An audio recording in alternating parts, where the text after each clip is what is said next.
Hi everyone! Welcome to my channel and thank you for clicking on this video. Today we're going to be talking about composting. But before we get started, I just want to do a brief intro on me. There is another video kind of about me, about my strong opinions on climate change, but just to briefly intro myself, my name is Karishma. I care about the planet, I care about everything on it.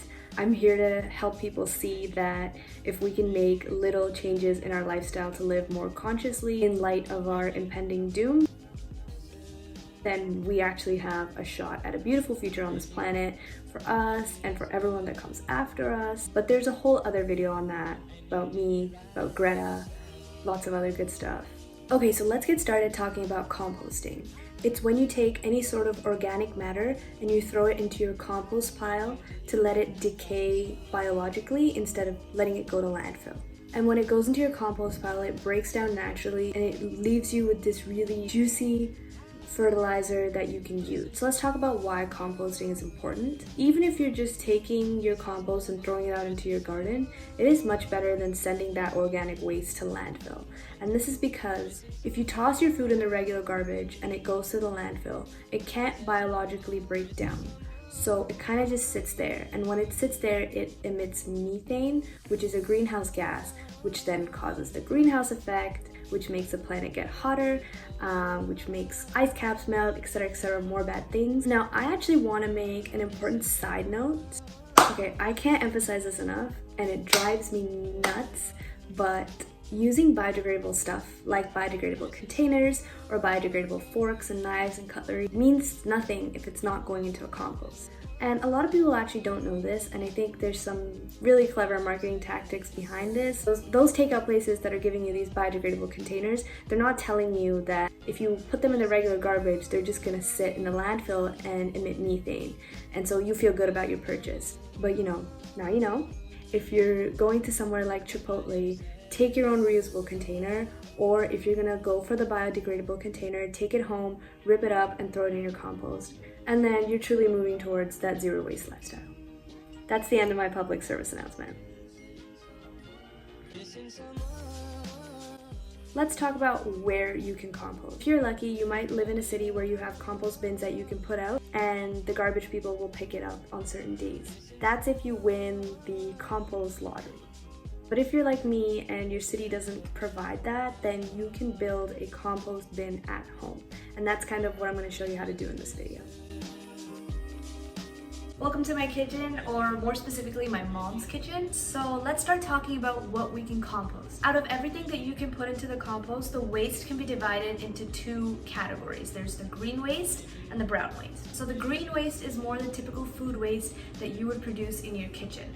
It's also known as wet waste. So everything from food scraps, vegetable peelings, leftovers, eggshells, coffee grinds, even grass clippings from your lawnmower can go in the compost as green waste. And then we also have the brown garbage, which is also what my friends like to call me sometimes. Brown waste is everything from dry leaves, toilet paper rolls, newspaper, used napkins, the biodegradable containers that I was talking about earlier, scrap letters that you get in the mail. Instead of you going down to your compost bin every time you produce food waste, I find it really easy to keep a little box of food scraps in the fridge that you can take down to the compost at the end of every week. And you can buy one of the really nice, slick looking ones on Amazon. It'll probably set you back about $15-20. Or you can be super sustainable and reuse an old food container as your food scraps box, which is what I've done.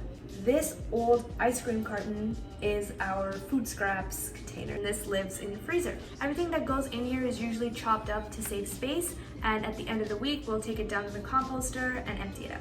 So let's see what we have here. We got a couple banana peels. We've got a few strawberry tops, which I like to put in my oatmeal in the mornings. We have this mango core or seed. Not sure what you call it, but we eat a lot of these at our house. And these two big broccoli stalks, which I'm actually gonna chop up to save some space. And we also have this pack of bay leaves. A lot of Indian cooking uses bay leaves to add flavor, but you're not actually supposed to eat it, because if you eat it, then it's like this explosion of flavor in your mouth. Maybe some people eat it, I don't know. But I guess we're not using these. I can also compost the tea bag that I use for my tea, as long as it's not made in a plastic mesh bag. which it's not. So this is gonna be going in our food scraps box also. Now that our food scraps box is full, I would normally just put its lid on and throw it in the freezer. The reason I put it in the freezer and I don't leave it out is so it doesn't start to go bad and smell bad and just stays nice and frozen until it's ready to be composted. For the purposes of transparency, I should tell you guys that my family is lucky enough to have a second system of food disposal that we can use anytime.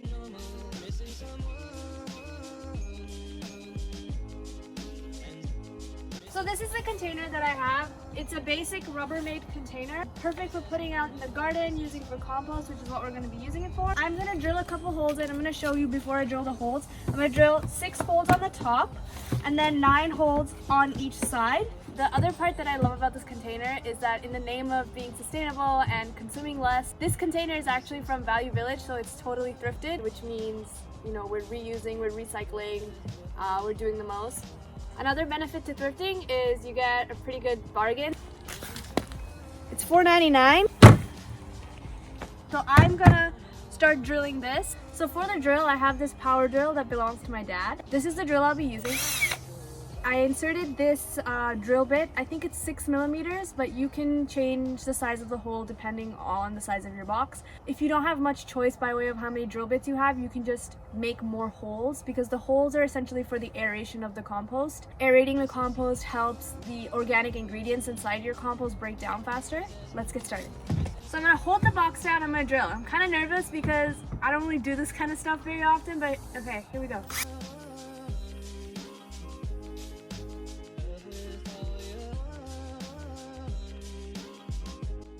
Why are you running?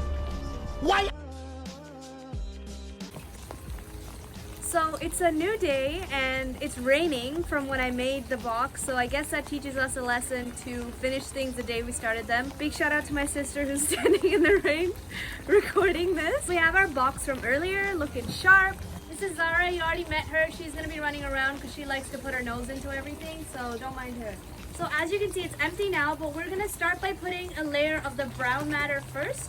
This is because this is the dry stuff. It helps generate the heat that helps the compost break down naturally. This can include things like dry leaves, sticks, twigs, garden waste, and luckily we have a bag of those from the summer. So I'm gonna start by filling the box about quarter way with some of that brown matter.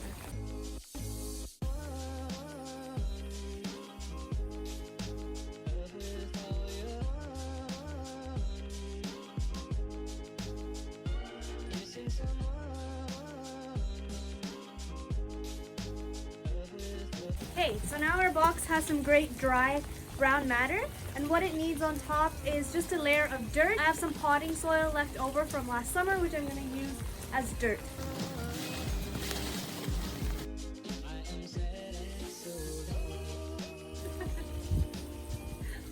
Okay, now we have a good layer of dirt on here and we're ready to get started with putting our food scraps, so our green waste, into the compost.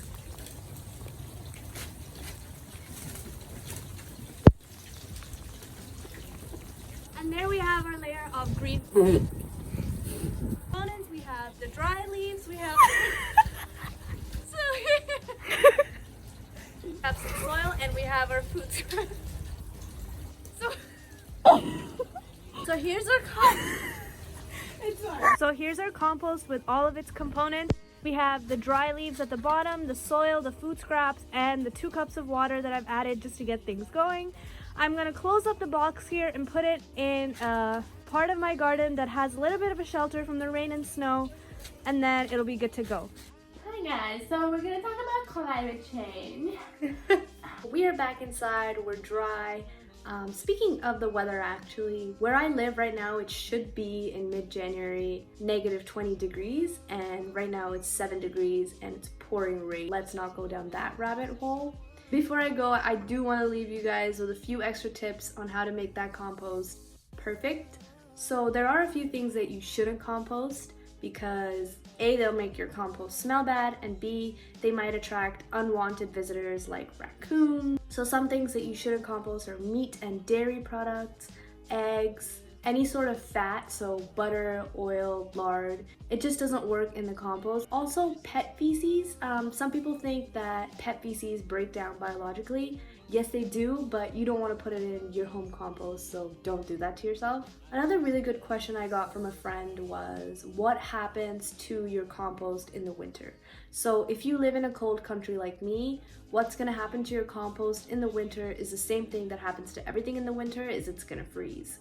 And yes, that's gonna slow down the decay process, but that's okay because in springtime when we have those freeze-thaw cycles, so when you get these cold snaps and then everything melts again and then everything freezes again, those cycles actually help your compost to break down faster. So by the end of summer, you should have some really high quality fertilizer going on. Okay, well, that's all I have to say about composting. If you guys have experienced composting, or if you're gonna try out what we talked about today, or if you think I could be doing something better, leave me a note in the comments. I'd love to read it. Thanks again for watching, and I will see you in my next video. Bye!